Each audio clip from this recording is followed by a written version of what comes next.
One of the joys of David F. Sandberg's Shazam was the filmmaker's mix of humor with a touch of horror with all that action. While the comedic superhero excelled with the laughs, a few moments fit right in with the director's previous films, Lights Out and Annabelle creation. And now, he is back with Shazam, Fury of the Gods. Zachary Levi is back as well, as is the rest of this charming cast, including Grace Caroline Currey, Chen, Jovan Armand, Dylan Grazer, Asher Angel, and Faithe Herman for the young actors.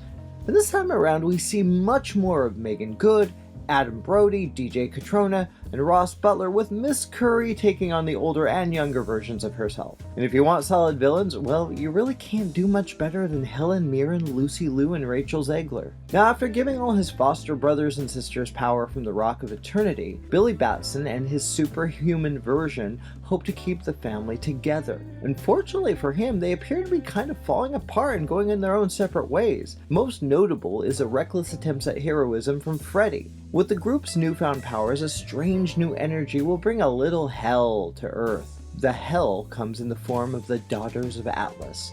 Hespera, Helen Mirren, Calypso, Lucy Liu, and Anthea, Rachel Zegler, are more than a little peeved at the humans' misuse of power. And due to a mistake on the part of Shazam himself, of course, the three sisters have plans to bring much devastation to our planet as only gods could do. One of the best things about the first film is the young cast. Asher, Grazer, Curry, Herman, Chen, and Armand. The same is true here, but we also see how beautifully Brody, Cotrona, Goode, Butler, and still Curry, she's capable of handling both, adapt.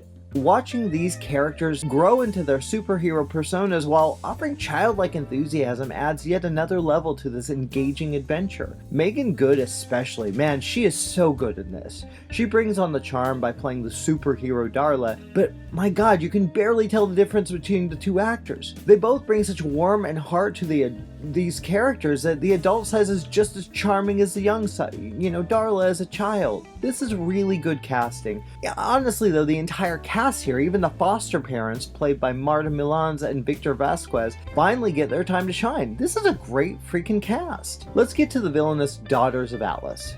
First, anytime you can get Helen Mirren and Lucy Liu together, it's undoubtedly a good idea. The two bring such gravitas and warmth to the characters, and by adding the lovely and talented Rachel Zegler, you have three well-developed baddies. Although, technically Zegler, she may not be that bad. It also helps that the screenwriters Henry Gayden and Chris Morgan have managed to write intelligent and engaging dialogue. The mix of humor and heart isn't limited to the heroes.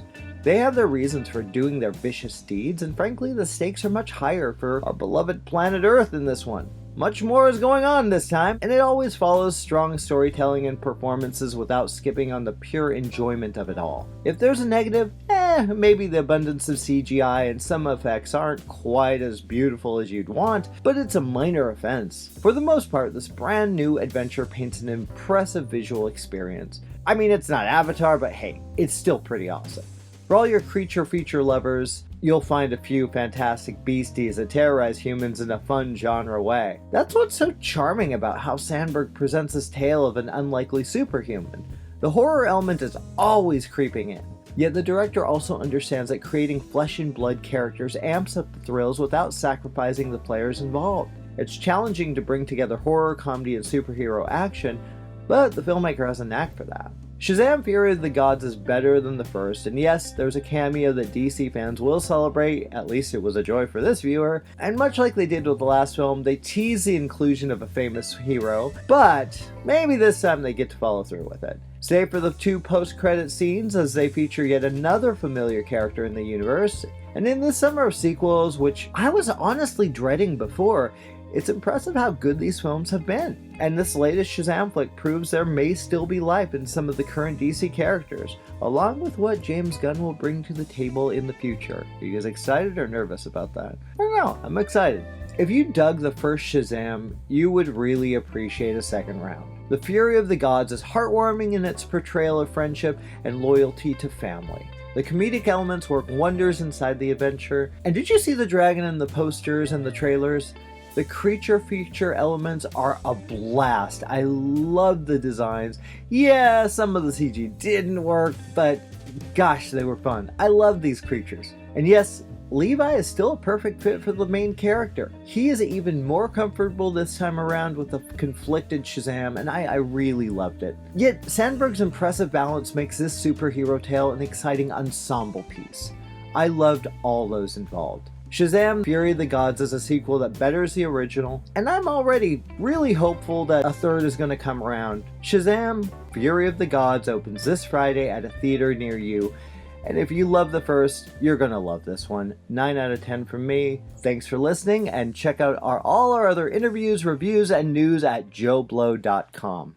I'm an idiot.